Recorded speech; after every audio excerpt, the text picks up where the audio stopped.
2026 May 30 ആരംഭിക്കുന്ന ഈ വ്യാഴമാറ്റം ആയില്യം നക്ഷത്രക്കാരെ സംബന്ധിച്ചിടത്തോളം കേവലം ഒരു ഗ്രഹമാറ്റം മാത്രമല്ല, മറിച്ച് അവരുടെ ജീവിതത്തിലെ പുതിയൊരു അധ്യായത്തിന്റെ തുടക്കമാണ്. ജ്യോതിഷത്തിൽ ജന്മഗുരു എന്ന അവസ്ഥ പൊതുവെ പരീക്ഷണങ്ങളുടേതാണെന്ന് പറയപ്പെടുമെങ്കിലും കർക്കടകം രാശിയിൽ വ്യാഴം ഉച്ചാവസ്ഥയിൽ നിൽക്കുന്നു എന്നത് ആയില്യം നക്ഷത്രക്കാർക്ക് ലഭിക്കുന്ന അപൂർവമായ ഒരു കവചമാണ്.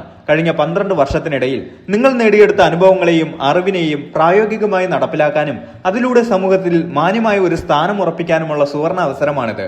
ആയില്യം നക്ഷത്രക്കാർ ബുധന്റെ സ്വാധീനത്താൽ അതീവ ബുദ്ധിശാലികളും കാര്യങ്ങളെ ആഴത്തിൽ വിശകലനം ചെയ്യുന്നവരുമാണ്.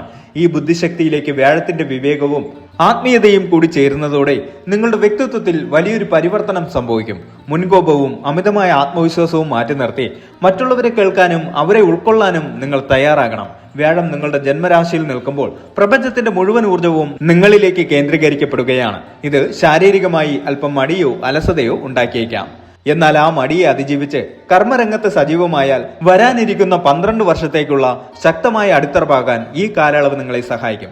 സാമ്പത്തികമായി നോക്കിയാൽ ഉച്ചസ്ഥനായ ഗുരു ധനപരമായ തടസ്സങ്ങളെ നീക്കും. എങ്കിലും ജന്മഗുരു ആയതുകൊണ്ട് ചെലവുകളുടെ കാര്യത്തിൽ ഒരു നിയന്ത്രണം ആവശ്യമാണ്.